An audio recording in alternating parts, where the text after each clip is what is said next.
रामपुर जंगल की बात है। जंगल में अभी बारिश हो रही थी। टूनी चिड़िया के दोनों बच्चे बहुत डरे हुए थे। उनकी माँ खाने की तलाश में घर से बाहर गई थी। बच्चों ने पहली बार बारिश देखी थी। उन्हें पता नहीं था कि बारिश के समय पर क्या करना चाहिए। भैया अंदर आ जाओ, बाहर खतरा हो सकता है। माँ ने कहा है कि मेरे आने तक घर से बाहर नहीं निकलना। अरे मैं बाहर झांक कर देख रहा था कि ये आवाज कहाँ से आ रही है। मैंने देखा कि आसमान से बहुत सारा पानी नीचे गिर रहा है। कुछ भी हो भैया, लेकिन तुम माँ के आने तक बाहर मत जाना। टिल्लू के बहुत समझाने पर टीकू नहीं माना और बाहर चला गया। और इधर टिल्लू को अपने माँ का इंतजार करने के सिवा कोई और रास्ता नहीं था। इधर टूनी चिड़िया बारिश से बचने के लिए पेड़ के डाली पर रुकी हुई थी। उसे भी अपने बच्चों की बहुत चिंता हो रही थी। मेरे बच्चे ठीक तो होंगे ना? बारिश शुरू होकर भी बहुत समय हो गया है। मुझे जल्द से जल्द अपने बच्चों के पास जाना होगा। वो बहुत डरे हुए होंगे।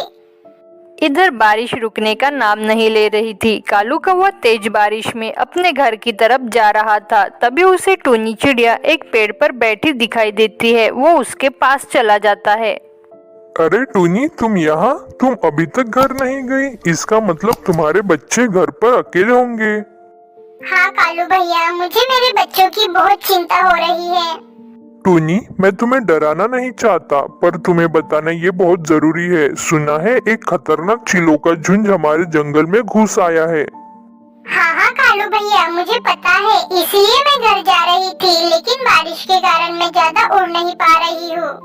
हाँ टूनी, लेकिन वो सुरक्षित रहेंगे तो अच्छा है। नहीं तो तुम एक काम करो, हम दोनों चलते हैं मिलकर, और जितनी तेज हो सके उतना तेज चलते हैं। जो होगा देखा जाएगा। ठीक है कालू भैया, चलो। फिर दोनों बारिश में ही निकल पड़े। थोड़ी दूर जाने पर रास्ते में उन्हें सीनू कबूतर का घर पड़ा दिखा। वो देखो टूनी, सीनू कबूतर का घर पड़ा है। अरे हाँ कालू भैया, शायद बारिश के कारण सीनू कबूतर का घर गिर गया है। लेकिन सीनू कबूतर कहाँ है? शायद नई जगह की तलाश में गया होगा बेचारा। चलो हम जल्दी चलते हैं। चलते चलते जाने पर थोड़ी दूर पर उन्हें सीनू कबूतर एक पेड़ की डाली पर बैठा दिखाई दिया। अरे सीनू कबूतर, तुम यहाँ कैसे हो? हमने देखा तुम्हारा घर गिरा हुआ था। हाँ कालू भैया, देखिए ना, बारिश के कारण मेरा घर टूट गया। अब मैं कहाँ जाऊँगा, कहाँ रहूँगा? मुझे तो कुछ समझ नहीं आ रहा है। अच्छा हुआ मैं घर टूटने से पहले बाहर आ गया, नहीं तो आज मैं नहीं बचता। तुम टेंशन मत लो सीनू, कोई ना कोई रास्ता जरूर निकलेगा। देखेंगे टूनी, सब भगवान के हाथ में है। लेकिन ये बारिश रुकेगी तब तो कुछ हो पाएगा। अच्छा ये बताओ, तुम यहाँ हो तो तुम्हारे बच्चे घर पर अकेले होंगे। अरे बाप रे, इतनी तेज बारिश और बच्चे अकेले। हाँ ना सीनू, वही तो, बच्चों के लिए ही हम इतनी तेज बारिश में घर जा रहे हैं। पता नहीं वो कैसे होंगे, मुझे बहुत चिंता हो रही है। ठीक है, तो फिर मैं भी तुम लोगों के साथ चलता हूँ। फिर तीनों मिलकर निकल पड़े। थोड़ी ही देर में पहुंच गए। पहुंचते ही जो उन्होंने देखा तो उनकी आंखें फटी की फटी रह गई। उन्होंने देखा कि टूनी चिड़िया का छोटा बेटा ही था और बहुत डरा हुआ था और बहुत बहुत रो रहा था। कालू भैया, ये सब क्या हो गया मेरे बच्चों के साथ? उनकी ये हालत हो गई, मुझे देखी नहीं जा रही है। मेरा एक ही बच्चा है, एक बच्चा कहाँ चला गया भैया? टूनी, मुझे लगता है शायद तुम्हारा बेटा अब नहीं रहा इस दुनिया में। नहीं नहीं कालू भैया, ऐसा मत कहिए। बेटा टिल्लू, टिकू कहाँ है? बताओ ना बेटा। माँ, मैंने भैया को रोकने की बहुत कोशिश की, लेकिन भैया बोले कि मैं जाके देखता हूँ कि बाहर आवाज कैसी आ रही है। भैया गए तो आए ही नहीं। माँ, मैंने उन्हें बहुत समझाया, बहुत रोकने की कोशिश की, लेकिन वो नहीं माने। हे भगवान, ये सब क्या हो गया और कितनी परीक्षा लेंगे अब हमारी? टूनी, जाने दो, तुम्हारा एक बेटा तो बच गया है और तुम्हारा घर भी सही सलामत है। ये भी तो ईश्वर का करिश्मा ही है।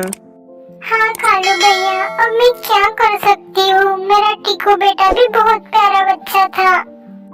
फिर कुछ ही दिनों में बारिश रुक गई और टूनी चिड़िया अपने एक ही बेटे के साथ अच्छे से जीवन गुजारने लगी। एक दिन टूनी चिड़िया भोजन की खोज में निकली थी। तभी रास्ते में उसे बहुत सारे आम के पेड़ दिखाई दिए। अरे वाह, यहाँ तो बहुत सारे मीठे ताजे रसीले आम लगे हैं। आज तो मजा आ जाएगा। कुछ दिनों बाद टूनी चिड़िया एक नीम के पेड़ पर बैठी हुई थी। उसको बहुत जोर से भूख लगी थी। चलती हूँ गोलू कबूतर के बगीचे में, वही फल खाकर अपना पेट भरूंगी। इधर गोलू कबूतर अपने बगीचे में छुप चुका था, क्योंकि अगले दिन टूनी उसके बगीचे में फल तोड़ चुकी थी। थोड़ी देर में टूनी उसके बगीचे पर आई और मीठे ताजे फल तोड़ने लगी। मैं कई दिनों से देखता था कि मेरे बगीचे में आकर आम तोड़ती हो। आज के बाद मत आना, नहीं तो मुझसे बुरा कोई नहीं होगा। टूनी चिड़िया रोते हुए घर चली गई। इधर सेठ मोतीलाल टुनटुनी चिड़िया के घर रहने लगा। धीरे धीरे शाम हो चुकी थी। अगले दिन सुबह होते ही उसके घर पर गोलू और कालू आए। ओ सेठ, बाहर निकलो। सेठ मोतीलाल घबरा गया। बाहर आया तो देखा कालू और गोलू थे। बोलो क्या हुआ, इतने जोर से क्यों चिल्ला रहे थे? कालू कौवा कहा कि हम लोगों ने सुना है कि पक्षियों के घर को तुमने ले लिया, फिर हम पक्षियाँ कहाँ रहेंगे? मैं कुछ नहीं जानता बाकी पक्षियों के बारे में, तुम यहाँ से चले जाओ। फिर दोनों आपस में बातें करते हुए घर चले आए। सेठ को बहुत जोर से भूख लगी थी। मुझे बहुत जोर से भूख लगी है, अब मैं गोलू के बगीचे में चलता हूँ मीठे ताजे रसीले आम खाने। सेठ मोतीलाल बहुत लालची था। इधर गोलू कबूतर अपने बगीचे में कई दिनों से पहरा कर रहा था। कालू आया था और गोलू को देखते ही भाग गया। कालू को रास्ते में सेठ मिल गया। कहाँ से आ रहे हो? वो गोलू के बगीचे में फल खाने गया था, लेकिन वहाँ पे गोलू पहरा लगाए बैठा है। गोलू देखते ही मैं भाग गया। अच्छा, वैसे सेठ, तुम कहाँ जा रहे हो? कहीं नहीं, ऐसे ही जंगल की सैर कर रहा था। तो बच्चों कैसे हो? अगर आपको हमारी कहानी पसंद आई हो तो प्लीज एक लाइक जरूर करो और ऐसी कहानी देखने के लिए हमारे चैनल को जरूर सब्सक्राइब करो। पूरी वीडियो देखने के लिए